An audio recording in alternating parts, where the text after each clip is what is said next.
लम्हे भी क्या लम्हे हुआ करते थे ना। सुबह मम्मी चिल्ला चिल्ला कर पूरे घर को सिर पर उठा लेती थी, पर हम सोने की जिद पर अड़े रहते थे। जब तक मम्मी के हाथ की 2-4 बार पूजा नहीं हो जाती, तब तक स्कूल के लिए तैयार ही नहीं होते थे। फिर खुद से भारी बैग और आधी खुली आंखों के साथ खुद को धक्का देते देते ऑटो में बैठकर वहां पहुंचते थे। हमें पूरी क्लास से कोई भी मतलब नहीं था, हम 6 ही काफ़ी थे।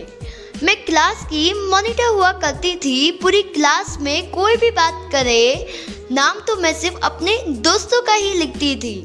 याद है वो अकाउंट्स टीचर जो प्रॉक्सी पीरियड में भी अकाउंट्स पढ़ाना नहीं छोड़ती थी। उनके सामने हम ऐसे प्रिटेंड करते थे जैसे हमको सब समझ आ रहा है, बट हमको पता था दैट ऑल बाउंस अप। यादें वो आलू पराठे, वो मूंग, वो खाकरे जिसके लिए मैं सुबह से इंतज़ार करती थी कि कब 10 बजे और मैं सब कुछ खा लूँ। बट जैसे ही डिब्बा खुलता था वहाँ 10 हाथ पहुँचते थे और हमेशा की तरह सबको अपने अपने हिस्से का मिल जाता था। कभी किसी को ज़्यादा भी हो जाता था तो उसे पूरे दिन ताने सुनने पड़ते थे। याद है वो पनिशमेंट, गलती मेरी हुआ करती थी, सज़ा तुम्हें भी मिलती थी। नाम सिर्फ मेरा खराब हुआ करता था, बट क्लास के बाद जाने में तुम्हें भी मज़ा आया करता था। बट तुम भी कुछ कम थोड़ी थे यार। मैं बोरिंग पीरियड में सोती थी और मैम को पता चल जाए फिर भी तुम मुझे कहाँ बताते थे। यादें अगर किसी एक को वॉशरूम जाना होता था तो सबके सब निकल जाया करते थे। बड़े बड़े कांड में सबसे आगे रहा करते थे मेरा ग्रुप, पर जब बात होमवर्क और टेस्ट की हो तो कदम खुद से ही पीछे हो जाया करते थे।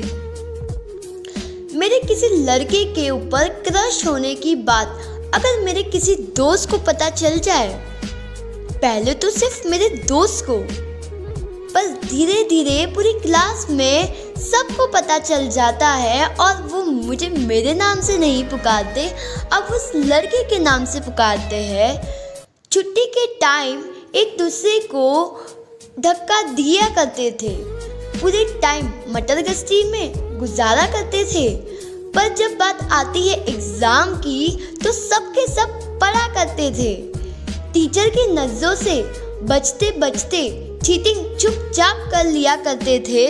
जब बात पीटीएम और रिजल्ट वाले दिन की हो, डर खुद से भी ज़्यादा हुआ करता था। यादें वो पिकनिक का दिन एक हुआ करता था, बट उसकी तैयारी एक हफ्तों पहले से शुरू हुआ करती थी। वो आखिरी पिकनिक पे कुछ ऐसा हुआ कि कुछ नए लोग मिल गए। हम बस में नाचते नाचते कब दोस्त बन गए पता ही नहीं चला। सफ़र तो हमारा यही ख़त्म हो गया, बट ये दोस्त कब फैमिली बन गए पता ही नहीं चला। फिर आते हैं वो दिन जिसका मुझे पूरे साल से इंतज़ार था। या तो वो साड़ी पहनने का क्रेज़ था या फिर कुछ और, बट मुझे उसका बहुत इंतज़ार था।